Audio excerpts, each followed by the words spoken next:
तो क्या कही जाती है? माता कही जाती, जगदम्बा कही जाती।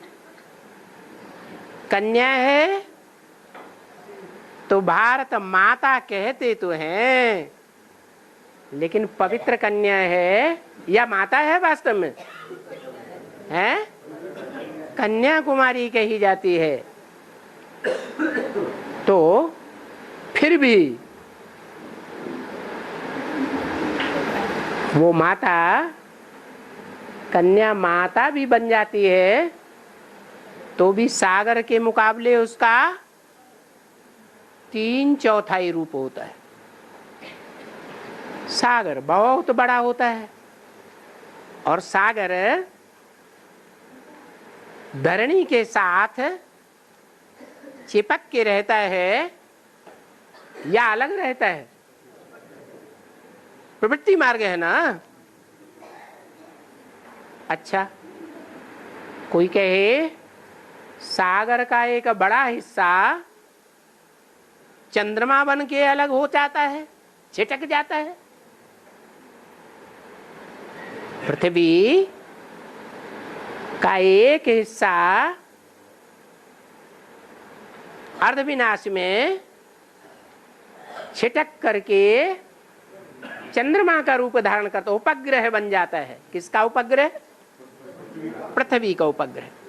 माना पृथ्वी का बच्चा हुआ या कोई और संबंध हुआ, वो बच्चा हो गया।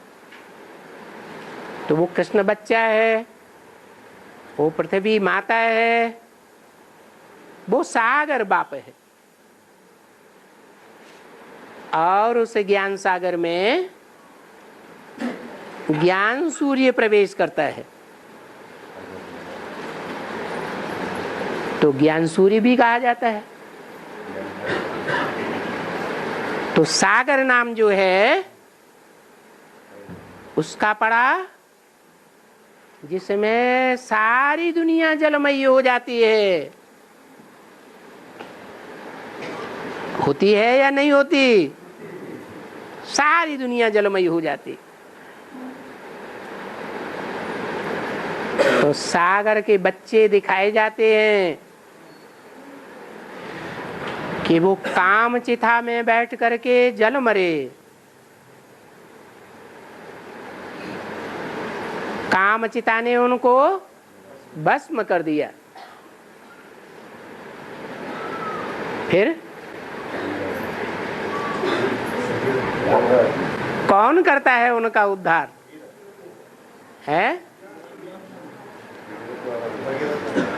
हाँ, भाग्यशाली रथ भगीरथ। जो सागर है वो कई पीढ़ियों के बाद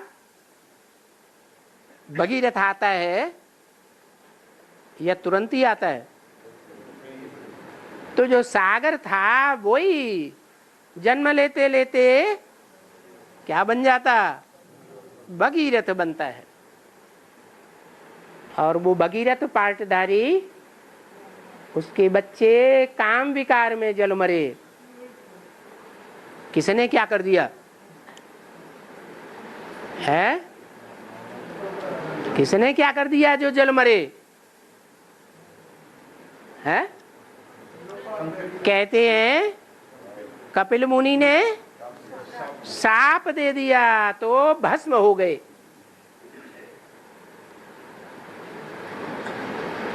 काम चिता में जल मरे। अब कपिल मुनि की यादगार कहाँ है? कामपिल्य नगर।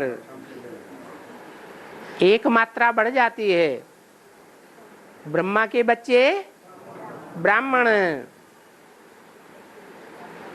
विष्णु के बच्चे वैष्णव, शिव के बच्चे शिव शैव। ऐसे ही कपिल मुनि की रचना का नाम कामपिल्य। तो कपिल मुनि ने शाप दिया तो काम विकार में भस्म हो गए। भस्म हो गए माने बचे या खलास हो गए? है? तो कपिल मुनि का पार्ट अथवा शंकर का पार्ट एक ही पार्ट है या अलग अलग है? एक ही पार्ट है। उसे सागर भी कहते हैं, उसे भागीरथ भी कहते हैं, उसको शंकर भी कहा जाता है। सारी दुनिया को भस्म कर देता है। जैसे गीता में लिखा हुआ है, जो आत्मनिष्ठ है, आत्मिक स्थिति में 100% टिक जाए तो सारे संसार का विनाश करता भी बन जाए तो भी उसके ऊपर कोई पाप नहीं लगता है। और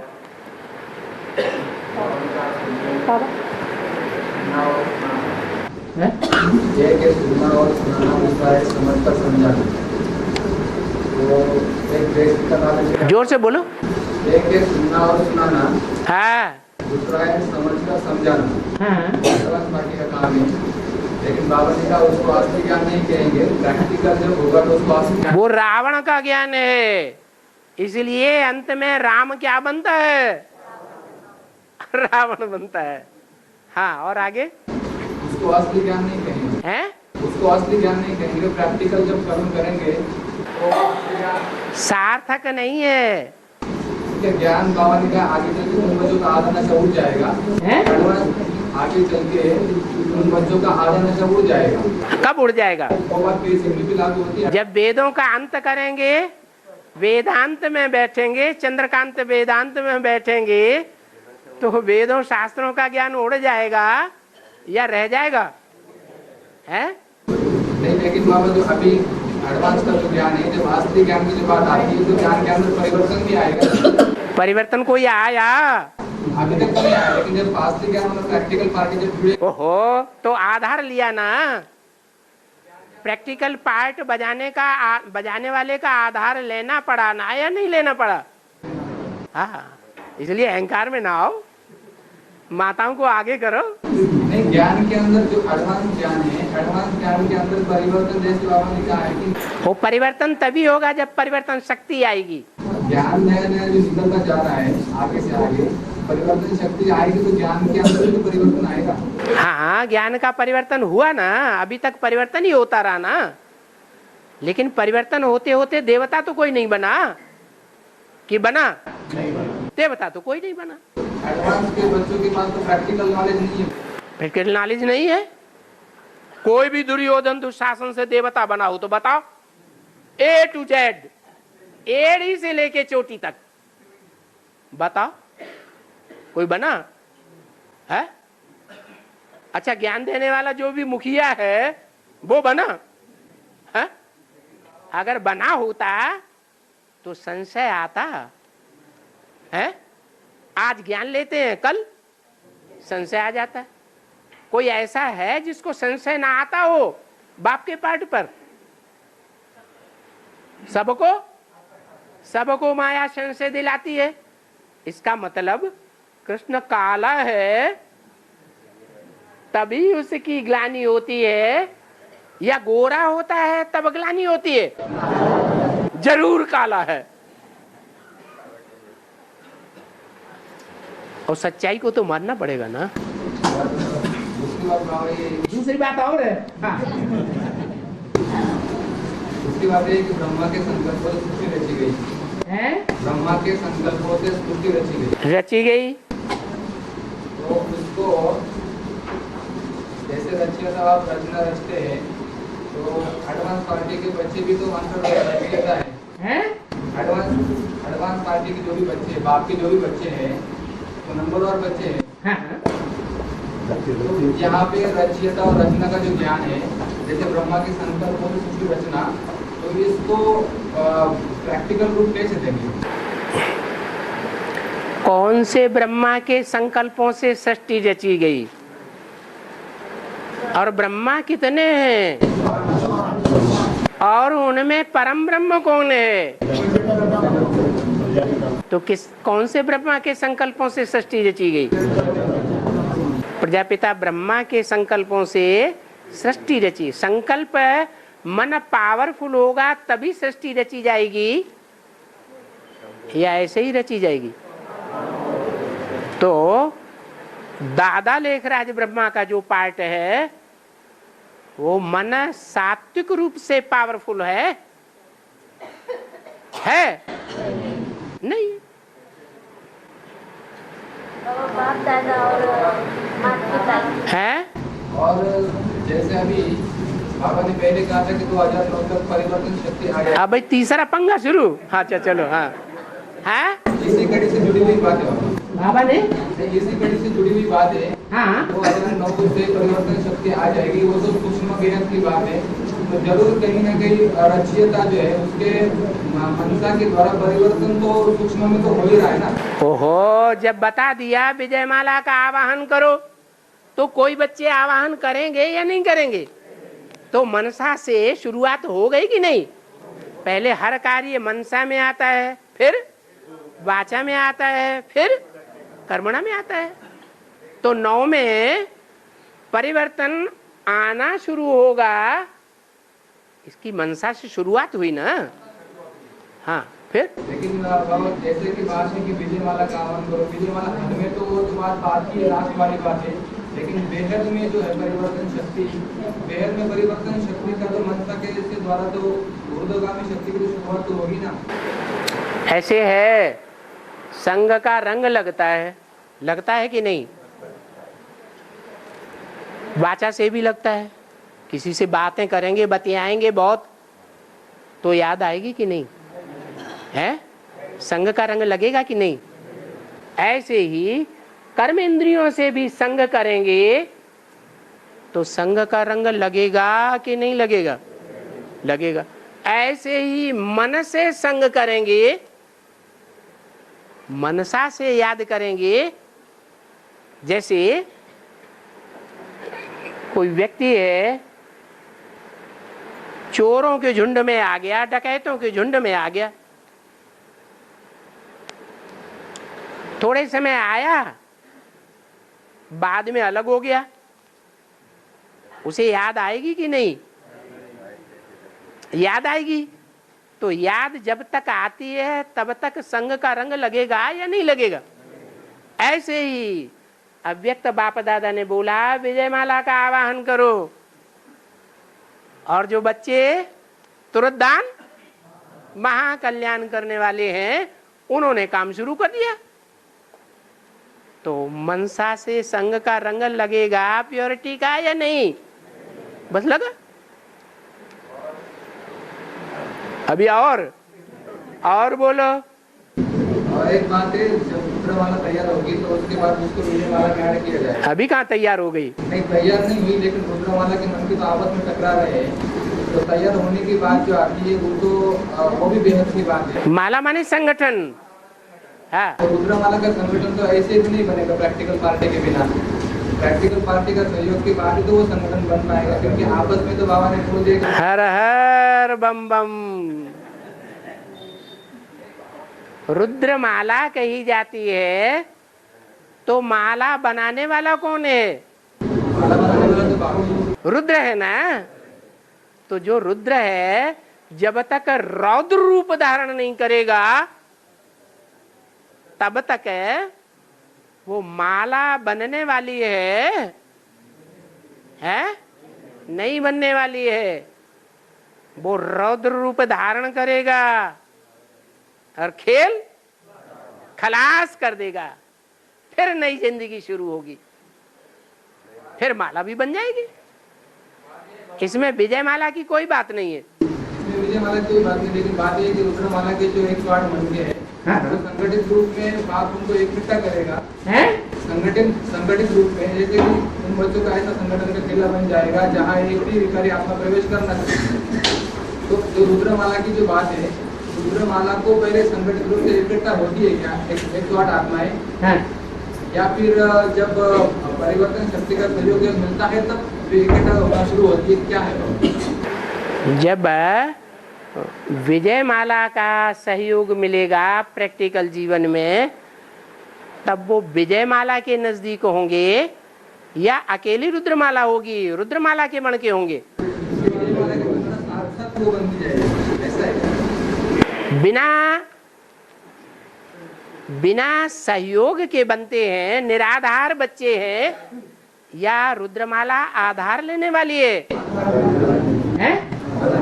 आधार लेने वाली है। रुद्रमाला बनने के लिए आधार लेने वाली है। जैसे नारायण जी के लिए बोल रहे कि नारायण जो है कितना भी पुरुषार्थ करे, लेकिन नारायण के ज्ञान के बिना वो संपन्न नहीं बन सकते, और नारायण कितना भी पुरुषार्थ करे तो भी नारायण के द्वारा वो विजय माला है। यहाँ रुद्रमाला की बात हो रही है। जो रुद्रमाला है वो रुद्र की माला है, और जो रुद्र की माला है वो रुद्र को आधार लेना जरूरी है रुद्रमाला बनाने के लिए? नहीं, रुद्रमाला बनेगी और पहले बनेगी। विजयमाला की हेड बाद में आएगी। रुद्रमाला का संगठन पहले बनना, बाद में विजयमाला आएगी, तब नंबरवार रुद्रमाला के मणके विजयमाला में धीरे धीरे ऐड होते जाएंगे। उसकी और बाबा कहते हैं कि बाप जो है घेरिया बना के रखता है, घेरिया बना के रखता है, ढेरियां बना के रखी जाती हैं अलग अलग मणकों की। हाँ, उनको उठा के विजयमाला में पिरोएगा। विजयमाला में नहीं, रुद्रमाला की भी ढेरियां बनती हैं। 8 राजाइयां स्पष्ट दिखाई देंगी, ऐसे बोला है मुरली में। तो क्या बाहर की दुनिया में दिखाई देंगी या ब्राह्मणों की दुनिया में? 8 धर्म, 8 ग्रुप स्पष्ट दिखाई देंगे, तो उनकी ढेरियां बनी ना।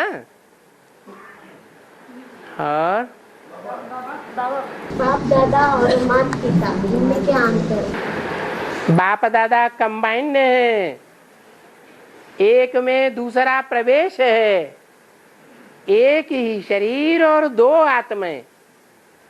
और माता पिता, माता अलग फीमेल और पिता मेल, वो अलग है। और बाबा एक मुरली में कहा है राम का घर है, रावण का घर नहीं है। हाँ, इसका मतलब ये है राम तो एक है, एक घर में एक मालिक होगा या 10 मालिक होंगे? वो तो घर घर है। और जिस घर में एक मालिक न हो और 10 अपना मालिकाना चलाएं, घर है और घर वाली भी है और मालिकाना चलाने वाले 10 हैं, तो वो घर है या वैश्यालय है? जंगल है कांटों का, उसे घर नहीं कहेंगे। और शंकर न होता तो हमको यानी शिव बाबा को शंकर के साथ मिलाते भी नहीं। हाँ बिल्कुल। चित्र चित्र चित्र बनाया है तो मुझे भी शंकर के साथ मिला दिया है। शिव शंकर महादेव कर देते हैं तो महादेव बड़ा हो जाता है। तो क्या बाबा शिव बाबा और शंकर एक ही पार्टधारी है या अलग अलग पार्टधारी है? पार्ट शरीर के द्वारा बजाया जाता है या सिर्फ आत्मा फुदुक फुदुक के पार्ट बजाती है? एक ही पार्टधारी है। तो शिव बाबा राम वाली आत्मा और शिव प्लस शिव, तो शिव बाबा हुए और तीनों का संकलन शंकर हो गए। तीसरा होना चाहिए तब नाम शंकर है। हाँ ब्रह्मा। हाँ, नहीं तो प्रजापिता है सिर्फ। उस प्रजापिता में शिव बाप है। शिव बाप आता है तो प्रजापिता प्रत्यक्ष होता है, शिव बाप नहीं आता है तो प्रजापिता भी प्रत्यक्ष नहीं होता। और अरे एक को तो पेट भर लेने दो। हाँ, यज्ञ के आदि में राम वाली आत्मा हद में यानी सेवक राम की आयु 60 साल की थी। 1976 में बाप की प्रत्यक्षता हुई। उसी समय बेहद ने सेवक राम की आयु 100 साल पूरी हो गई। तो नहीं, सेवक राम की आयु पूरी नहीं हो गई। सेवक राम नाम है उस शरीरधारी का, 5 जन्म के शरीरधारी का, लेकिन वो आत्मा जिसमें प्रवेश किया वो पार्ट का नाम हो गया परम ब्रह्म। मत योनि परम ब्रह्म, वो परम ब्रह्म बड़ा ब्रह्म मेरी माता है जिसमें मैं गर्भ धारण करता हूँ, ज्ञान बीज डालता हूँ। तो वो ज्ञान बीज परिपक्व स्टेज में आ जाता है। ब्रह्मा पूर्ण हुआ तो नरक में होगा या स्वर्ग में होगा? तो उस ब्रह्मा का संक्षेत्र से मनसा के आधार पर खुशी का पाठ शुरू हो जाता है, पावर भर जाती है। ब्रह्मा नरक में 100 साल का कहा जाता है। फिर नरक खत्म हुआ, ब्रह्मा खत्म हुआ, तो उसके लिए क्या शुरू हो गया? स्वर्ग, नई दुनिया शुरू हो गई मनसा के आधार पर, प्रैक्टिकल जीवन में नहीं। और आत्मा सो परमात्मा, आत्मा सो परमात्मा और आत्मा परमात्मा में लीन होना, एक ही बात है या नहीं? आत्मा सो परमात्मा और आत्मा परमात्मा में मिल गई, लीन हो गई। वास्तव में परमात्मा अलग बात, जो अलग आत्मा है वो परमात्मा, परम पदधारी। परम पद है इस सृष्टि में जो पद बनते हैं, नीचे ऊंची कुर्सियां बनती हैं, इस दुनिया में बनती हैं कि परमधाम में बनती है? इस दुनिया का परम पद है परम ब्रह्म, जो ब्रह्मा से क्या बनता है? ब्रह्मा सो विष्णु बनता है। अब विष्णु को ये एक नहीं है, जो 4 भुजाएं दिखाई जाती हैं तो 4 तो वो हैं और एक उनको चलाने वाला मुखिया है, वही परम ब्रह्म है। तो वो परमात्मा है। वो परमात्मा अपने आत्मिक स्वरूप को जानता था? है? नहीं जानता था। इसलिए न जानने के कारण कहा जाता है आत्मा सो परमात्मा। बाकी ऐसे नहीं है आत्मा सो परम पिता शिव, ऐसे है? आत्मा कभी शिव नहीं बन सकती। आत्मा परम पार्टधारी, हीरो पार्टधारी बन सकती है, लेकिन परम पिता नहीं बन सकती। और जब परम पिता आत्मा परमात्मा बन सकती है, सिर्फ संगम के लिए बन सकती है ना? परम पिता आत्मा परमात्मा बन सकती है, आत्मा परमात्मा बन सकती है, लेकिन संगम में ऐसी संगम के लिए क्या पूछ रहे? आत्मा परमात्मा बन सकती है, लेकिन सिर्फ संगम युग के लिए।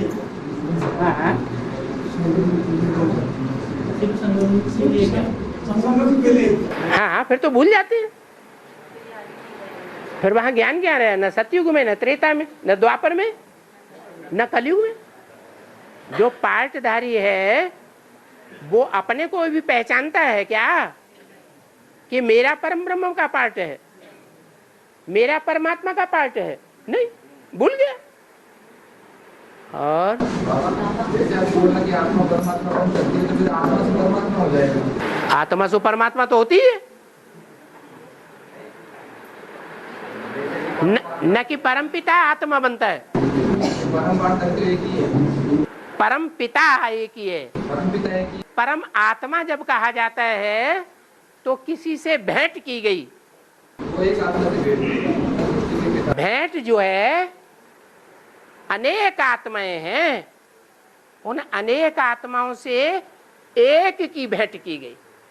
उन अनेक आत्माओं में 500-700 करोड़ में एक आत्मा परम है, इसलिए परम पिता है वो, परम आत्मा नहीं है।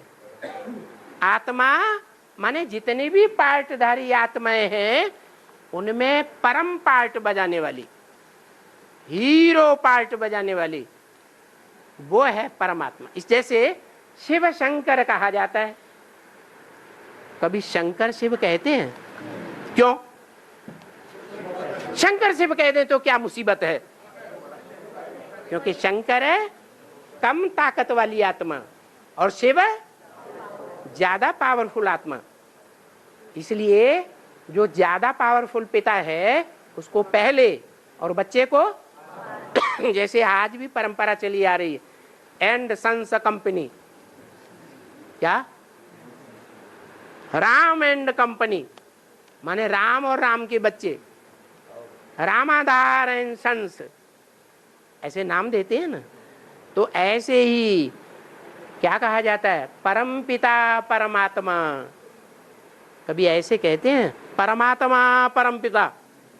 कहते हैं? क्यों नहीं कहते? क्योंकि परमात्मा बाद में और परम पिता पहले। जो बड़ा है वो पहले और जो छोटा है वो बाद में। हम कहाँ कहते हैं? हम तो कहते हैं 500-700 करोड़ जो आत्माएं हैं उनमें परम पार्टधारी हीरो पार्टधारी एक ही होगा या दो होंगे? अगर दूसरा होगा तो विलियन होगा या हीरो होगा? वो तो विरोधी हो गया। हाँ, वो आत्मा ही परमात्मा बनती है। नहीं, अनेक नहीं बन सकती, एक ही आत्मा का पार्ट है। हाँ, और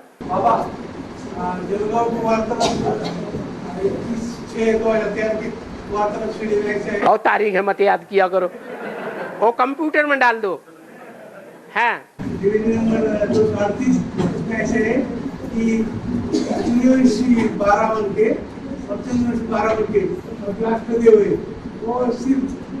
बारह मण के 24 हो गए। अष्टदेव कैसे?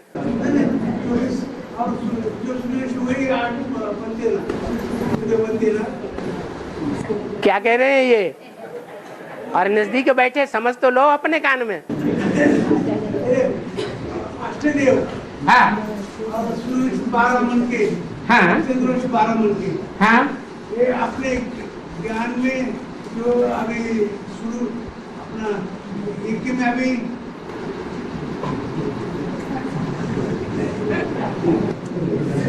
है बड़ी मुश्किल।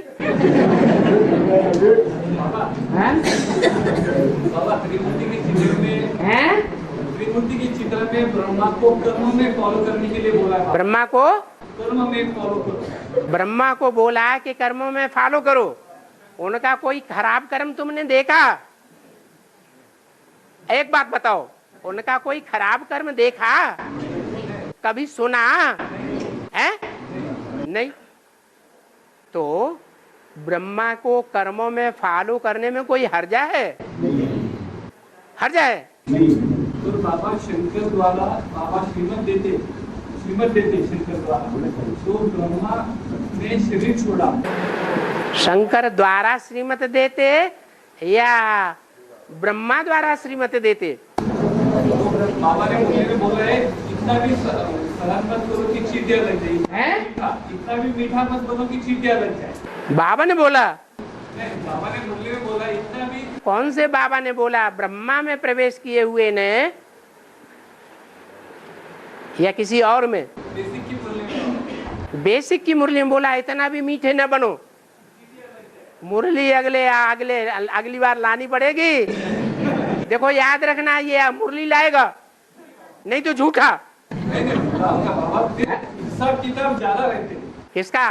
किसी के साथ बेसिक में भी रहते हैं, एडवांस में भी टकरा होता है हिसाब संस्कारों का। तो बाबा शंकर ने जो डायरेक्शन दिया है वो यूज करना चाहिए। ब्रह्मा शंकर डायरेक्शन देता है?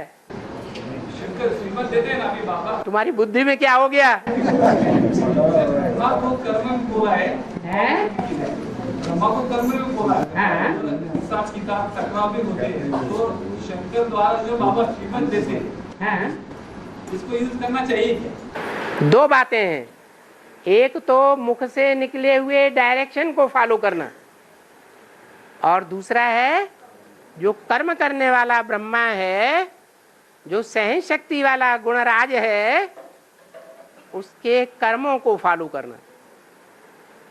कर्मों में फॉलो करना सहज हो जाता है, और डायरेक्शन तो कभी कभी बड़े कड़े लगते हैं, फॉलो करना मुश्किल लगता है।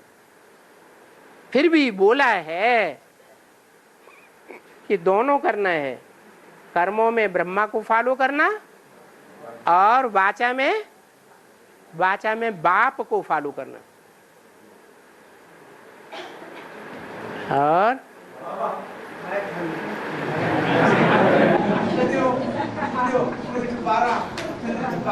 फिर 12 12 24 आ गए है। जो है ना वो सरेंडर में खुशी होंगे ऐसा बोला, वो बाहर करने होंगे ऐसा आप लोग सरेंडर नहीं होंगे, सरेंडर नहीं होंगे, सरेंडर जो है वो सरेंडर जो है वो उसमें से हो गए 12 12 में से 12 12 में से क्या होगा? सरेंडर है ना उसमें से होंगे। माने 12 के अलावा और कोई सरेंडर ही नहीं होते हैं? कर्मों में, वाचा में, मनसा के संकल्पों में 12 के अलावा कोई सरेंडर नहीं होते हैं? बाबा ये कहते हैं कि जो 12 है जो सरेंडर है उनमें से ही ये 12 होंगे, लेकिन 12 के नहीं होंगे, 12 में से 8 होंगे। हाँ, 12 में से 8 जो हैं वो मनसा के संकल्पों में भी नंबरवार सरेंडर, वाचा की वाणी में भी सरेंडर। ऐसे नहीं बाप एक बात करे और वो 8 बच्चे अपोजिट बात करें, ऐसे नहीं हो सकता। और जो बाप डायरेक्शन दे कर्म करने के लिए वो ही काम करेंगे, दूसरा काम नहीं करेंगे। ऐसे मनसा से, वाचा से, कर्मणा से, तन से, मन से, धन से जो सरेंडर होते हैं वो 100% सरेंडर होने वाले ही अष्टदेव की लिस्ट में आते हैं। जब से ज्ञान में आए तब से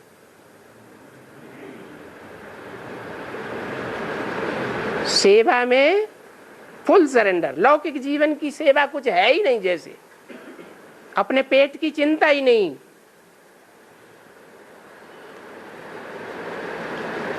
और ब्रह्मा का पुत्र और सती का पिता दक्ष को भक्ति मार्ग में प्रजापिता कहते हैं, भक्ति मार्ग में प्रजापिता कहते हैं, तो उसका वेद में आते हैं। ब्रह्मा के पुत्र और सती का पिता, इनको भक्ति मार्ग में प्रजापिता कहते हैं। दक्ष प्रजापति। हाँ, दक्ष प्रजापति। हाँ, तो इनका वेद में आते हैं। हाँ, दक्ष की पुत्री को कहते हैं दाक्षायणी। दक्ष की पुत्री दाक्षायणी सती। लेकिन जो दक्ष प्रजापति है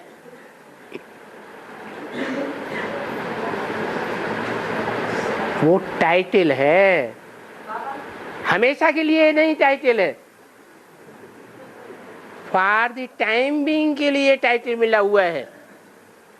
किसने दिया? परम ब्रह्म ने। वो टाइटल उनको किससे मिला? परम ब्रह्म से वो टाइटल मिला हुआ है, इसलिए वो दक्ष प्रजापति है। वास्तव में असली नहीं है। और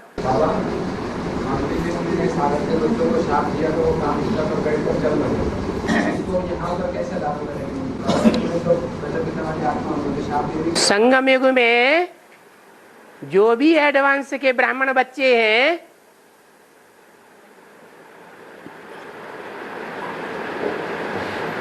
वो पक्के निश्चय बुद्धियों के हैं, है कि आद निश्चय कल निश्चय उखड़ जाता है? निश्चय उखड़ने का कारण भी क्या होता है? बाहर का कारण होता है या अपनी गलती होती है? वो गलती करते हैं बार बार, वो काम विकार की गलती होती है तो शाप मिलता है, जाओ तुम्हें उसी में भस्म होना है, हो जाओ, तो शाप मिल जाता है। बार बार बुद्धि वहीं चली जाती है। अरे शंकर का इतना ऊंचा पाठ है, वो भी तो ऐसा ही करता है, तो हम भी क्यों नहीं फॉलो कर सकते।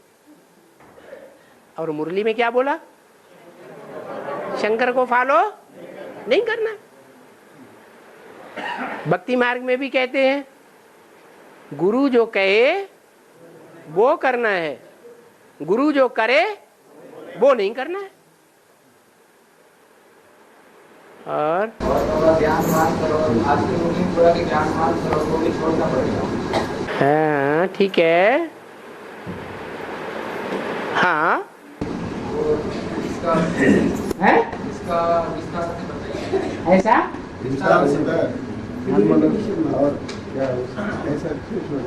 जैसी श्रीमत मिले वैसे चलो, श्रीमत जैसी मिलती है वैसे ही चलो। श्रीमत पे चलेंगे तो माया अपोजिशन नहीं करेगी, श्रीमत का उल्लंघन करेंगे तो माया बेटी को डायरेक्शन मिला हुआ है, बेटी इसको खूब फटकाओ।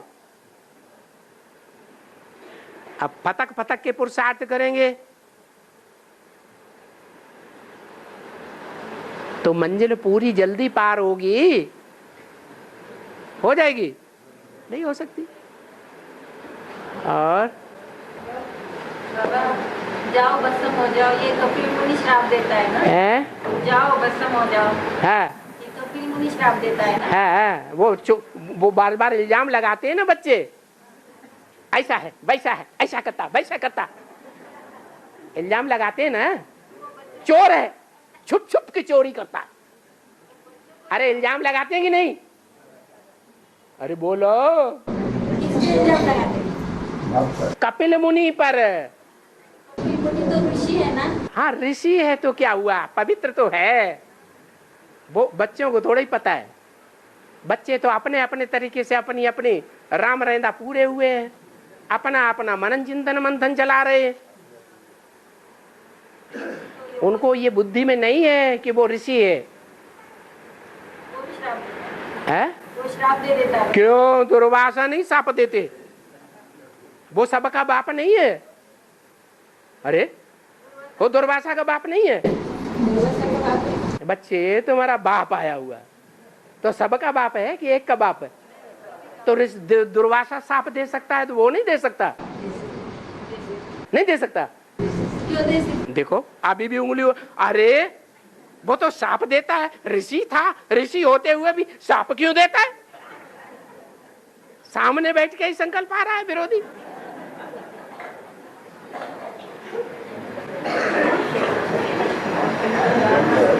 और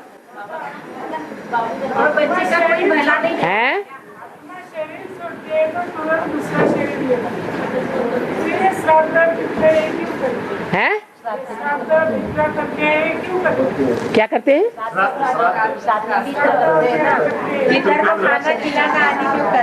ये हिंदू ही करते हैं या मुसलमान, क्रिश्चियन, बौद्धी आदि भी, यहूदी भी करते हैं। मना वो गलत करते हैं और हम सही करते हैं हिंदू। ये अपनी अपनी मान्यताएं बना ली हैं, ऐसा कुछ नहीं है।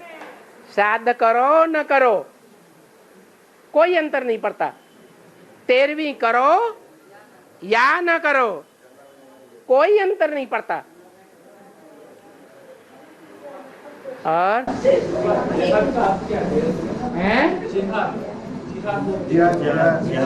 जिहाद, जिहाद माने क्रांति कर देना, गड़बड़ फैला देना, अशांति फैला देना। और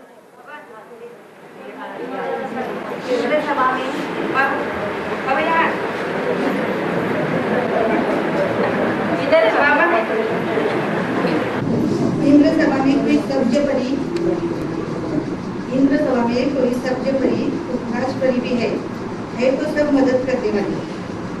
महाभारत में किस्म किस्म के होते हैं ना, इसलिए नवरत्न दिखलाए हुए सबसे बड़ी राजकरी एक ऐसी मदद करेगी। सब्ज मन है हरी भरी रहती है, सब्जी नाम होता है ना, सब्जी किसे कहते हैं? जो सदैव हरी भरी रहे वो सब्जी, मुरझा जाए तो सब्ज परी कहाँ की? जितनी पवित्रता होगी उतना हरी भरी रहेंगे। अगर प्योरिटी खंडित हुई तो हरा भरापन कहाँ से रहेगा? तो उसे कहते हैं सब्ज परी। 9 परियां हैं, 9 धर्म हैं, 9 धर्मों के 9 बीज हैं और 9 बीजों के 9 पूर्वजों के जन्म जन्मांतर की संगिनी होगी या नहीं होंगी? 21 जन्मों की समझ लो, वो 9 हैं। उन परियों के नाम बताए दिए, कोई पुखराज परी, कोई सब्ज परी, कोई नीलम परी। और महालक्ष्मी के मंदिर है तो बौद्ध बस्ती में क्यों है? महालक्ष्मी का मंदिर क्यों है? हाँ, बौद्ध बस्ती में क्यों है? बौद्ध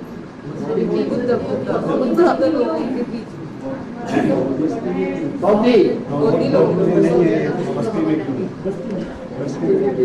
बौद्धी लोगों की बस्ती में है। बौद्धि की, अरे एक हाँ, जो बौद्धियों की बस्ती होती है उसमें महालक्ष्मी का मंदिर भी होता है। हाँ, तो देवी देवता सनातन धर्म के बाद विरोधी जो धर्म होते हैं, विदेशी धर्म, विपरीत धर्म, विदेशी धर्म, विधर्मी, विदेशी, उनमें सबसे पावरफुल धर्म कौन सा है? भारतीय धर्म। तो विदेशियों में कौन सा धर्म होगा जो प्रवृत्ति मार्ग को पहले प्रत्यक्ष करेगा? बौद्धि। बौद्धि पहले प्रवृत्ति मार्ग वाले थे, देवी देवता सनातन धर्म की तरह प्रवृत्ति मार्ग वाले थे। बाद में स्तूपों में, बौद्ध मठों में बौद्धियों ने स्त्री पुरुषों को इकट्ठा रखना शुरू कर दिया। बस वहीं से व्यभिचार फैल गया। व्यभिचार फैला और 500 वर्ष के बाद उनकी राजाई ही खत्म हो गई, इतने व्यभिचारी बन गए। इसलिए वो धर्म चीन और जापान की तरफ फैला हुआ है, वहां से नास्तिकवाद निकलता है। रसिया के सारे ही नास्तिक हो गए। जब ज्यादा व्यभिचार बढ़ता है तो क्या बन जाता है? मनुष्य नास्तिक बन जाता है। कहाँ इतने आस्तिक थे कि महालक्ष्मी को प्रत्यक्ष कर दिया। महालक्ष्मी माने जगदम्बा और पार्वती, दोनों का कॉम्बिनेशन, वो महालक्ष्मी हो गया। और बाबा का 5 विकारों में से फाइनल पेपर मोह विकार के ऊपर नष्टो मोहा स्मृति लब्धा, फाइनल पेपर ये होगा। तो 5 विकारों में से उसी विकार के ऊपर ही। क्यों?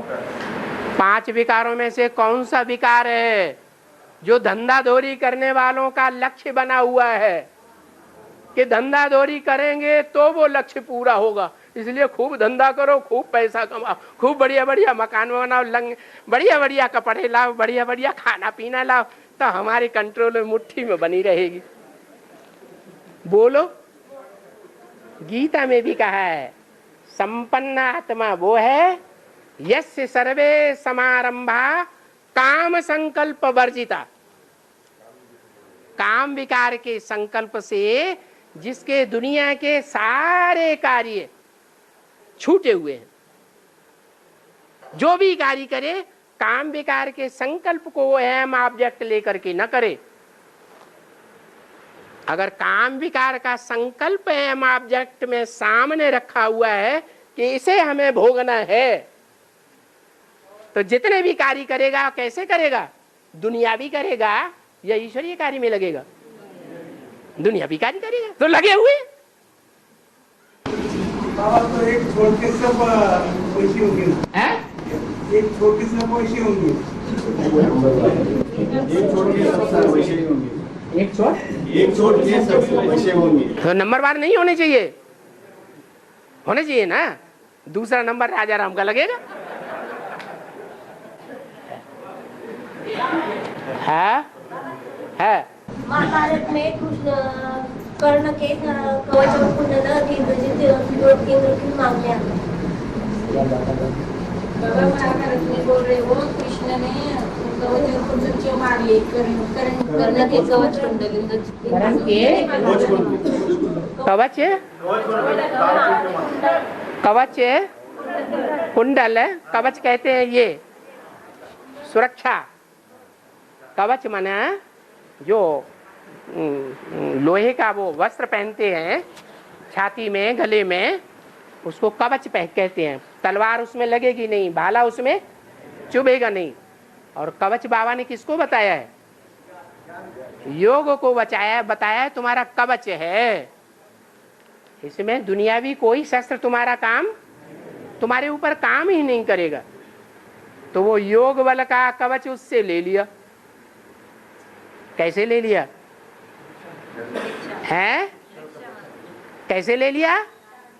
अरे पहले जो कृष्ण की आत्मा ही तो कर्ण है। कर्ण कौन है? कर्ण जो ज्यादा सुनता है सुनाता है। तो वो कर्ण जो है बड़े से बड़ा पांडव था। क्या बड़े से बड़ा पांडव था? किसका पुत्र था? सूर्य का पार्ट किसका हुआ? प्रजापिता का। परम ब्रह्म उसका पहला बच्चा है कर्ण। और वो कर्ण पालना किसने की है?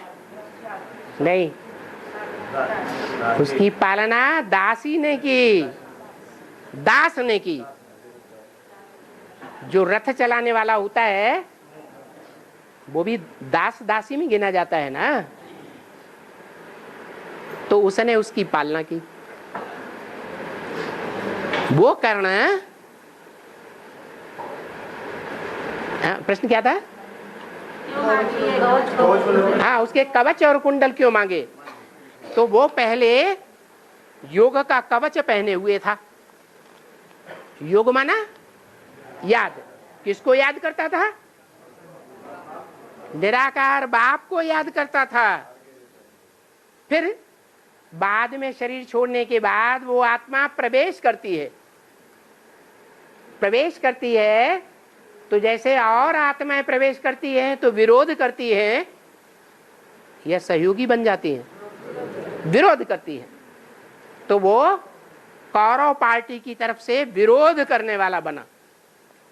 कौरवों के बीच में ज्यादा पहलवान था या साधारण था? बड़ा पहलवान था।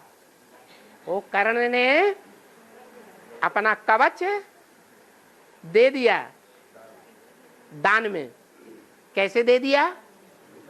उसने जो सुना कि जो निराकार को याद करने वाले होते हैं वो क्षिप्रगामी होते हैं,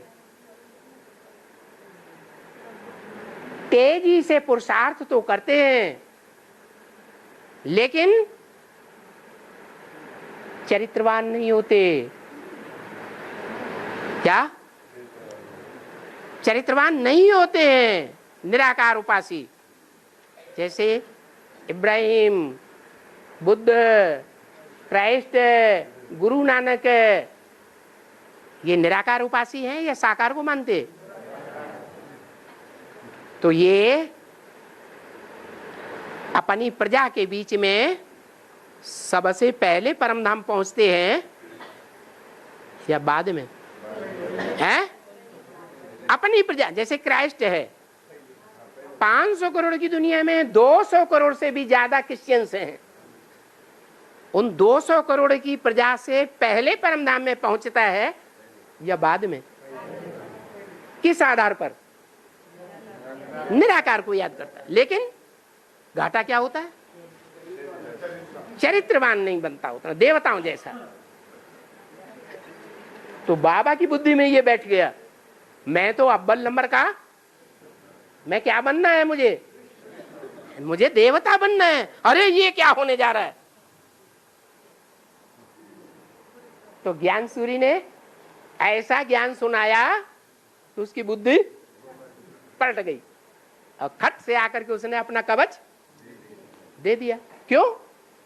क्योंकि वो साकार में निराकार को याद करना है, ये तो बात बोल दी, समझ ली, लेकिन ये फैसला नहीं कर पाया कि वो साकार है कौन। वो अपने को ही साकार समझता रहा, तो कवच रह गया, कवच तो चला गया।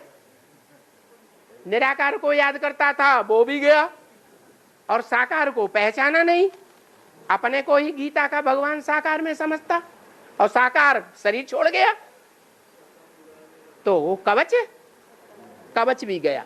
और कुंडल, कुंडल माने कानों का श्रृंगार। कानों का श्रृंगार क्या है? जो मुरलियों की श्रीमत है, वो मुरलियों की श्रीमत गहराई से समझ रहा है, समझता ही नहीं, और वो भी गई। तो कुंडल और कवच दोनों ले लिए तो ताकत तो सारी चली गई। ये युक्ति है किसकी? है भगवान की। और है एक गीत बजते है, दुनिया चले ना श्री राम जी, राम जी चले ना हनुमान जी। हनुमान की क्या जरूरत है भगवान को? वो तो बंदर है बोलते ना। दुनिया चले ना श्री राम जी, राम जी चले ना। रुको हाँ, दुनिया चले ना श्री राम जी के, दुनिया चले ना श्री राम के बिना, राम जी चले ना हनुमान के बिना, राम जी चले ना हनुमान के बिना। हनुमान तो बंदर है ना। हनुमान के बिना, राम जी चले ना हनुमान के बिना, राम जी चलेगा हनुमान के बिना। राम जी नहीं चलता है हनुमान के बिना, और हनुमान भी नहीं चलता है राम के बिना। और राम जी भी चलेगा नहीं चलेगा हनुमान के बिना, राम जी नहीं चलेगा, और हनुमान भी नहीं चलता है राम के। और हनुमान राम के बगैर नहीं चलता। तो ये बाप दादा का प्रवृत्ति मार्ग हुआ ना। बाप दादा एक ही शरीर में दोनों पार्ट बजाने वाले हैं ना, है या नहीं? अगर बाप जो जगत पिता है, विश्व पिता है, उसमें चंद्रमा नहीं प्रवेश करेगा तो कोई दुनिया में पहचानेगा कि ये शंकर है? पहचानेगा? तो राम हनुमान के बिना नहीं चलेगा, और हनुमान राम के बिना नहीं चलेगा। बात तो यहाँ की है ना। और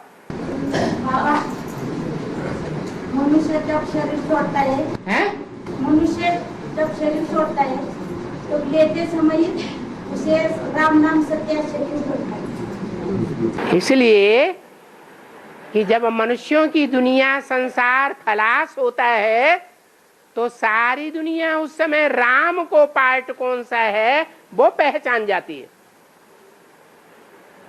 ये सृष्टि का अंतकाल है। ये अंतकाल में सारी दुनिया राम को पहचानती है, तो वो परंपरा चल पड़ी। क्या? जब अंत समय हो तो क्या करे? राम नाम जपो। सारी परंपराएं कहां से निकलती हैं? संगम युग से निकलती है। और ब्रह्मा का ज्ञान अलग है, ब्रह्मा का ज्ञान अलग है, विष्णु का ज्ञान अलग है, और शंकर का ज्ञान अलग है। ब्रह्मा द्वारा स्थापना का ज्ञान होता है, विष्णु द्वारा पालना। ब्रह्मा का ज्ञान माता कह रही अलग है, विष्णु का ज्ञान अलग है, और शंकर का ज्ञान अलग है। क्यों? क्योंकि ब्रह्मा का ज्ञान सुनने सुनाने का है, इससे आगे नहीं। और शंकर का ज्ञान सुनता भी है, सुनाता भी है, समझता भी है, समझाता भी है। इसलिए बाबा कहते हैं ब्रह्मा द्वारा स्थापना